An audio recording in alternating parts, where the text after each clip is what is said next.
ഇവൻ കാരണം നമുക്ക് എല്ലാവർക്കും നഷ്ടപ്പെട്ടിട്ടുള്ള നല്ലൊരു സ്വഭാവമാണ് പുസ്തകം വായന. പുസ്തകം വായന എന്ന് പറയുമ്പോൾ തന്നെ സ്ക്രോൾ ചെയ്യാൻ വരട്ടെ, മൊത്തം കേട്ട് കഴിഞ്ഞാൽ നിങ്ങൾക്കത് ഉപകാരപ്പെടും.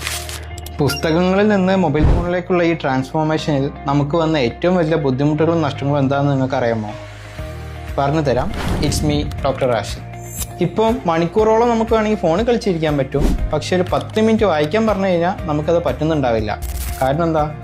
Lack of concentration. ഇത് മനസ്സിലാക്കണമെന്നുണ്ടെങ്കിൽ ഇപ്പോഴത്തെ ജനറേഷൻ ശരിക്കും കാണുന്നത് മൂവീസിനേക്കാളും കൂടുതൽ സീരീസാണ്, അതിനേക്കാളും കൂടുതൽ റീൽസും ഷോർട്സും ആണ്. കാരണം അവർക്ക് ദൈർഘ്യമുള്ള വീഡിയോസിൽ കോൺസെൻട്രേറ്റ് ചെയ്തിരിക്കാൻ പറ്റുന്നില്ല. മനസ്സിലാവാനായിട്ട് ഒരു ചെറിയൊരു കണക്ക് പറഞ്ഞുതരാം. ഏറ്റവും കൂടുതൽ ആൾക്കാർ കണ്ടിട്ടുള്ള ഒരു മൂവിയാണ് അവതാർ. അതിനിപ്പോഴും ഏകദേശം ഒരു 350ഓളം മില്യൺ വ്യൂസാണ് പറയുന്നത്.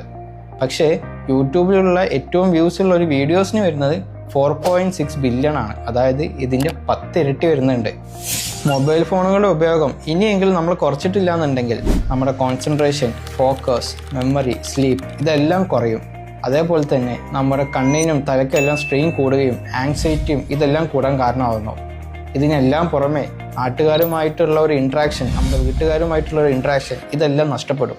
ദിവസേന ഒരു 10 മിനിറ്റ് മുതൽ 20 മിനിറ്റ് വരെയുള്ള വായന നമ്മുടെ കോൺസെൻട്രേഷനും ഫോക്കസും കൂട്ടുകയും സ്ട്രെസ്സ് കുറയ്ക്കുകയും ചെയ്യുന്നു. അതുപോലെ തന്നെ മറ്റൊരാളുമായിട്ട് എങ്ങനെ ഇൻട്രാക്ട് ചെയ്യുക എന്നും ഇത് പഠിപ്പിക്കുന്നു.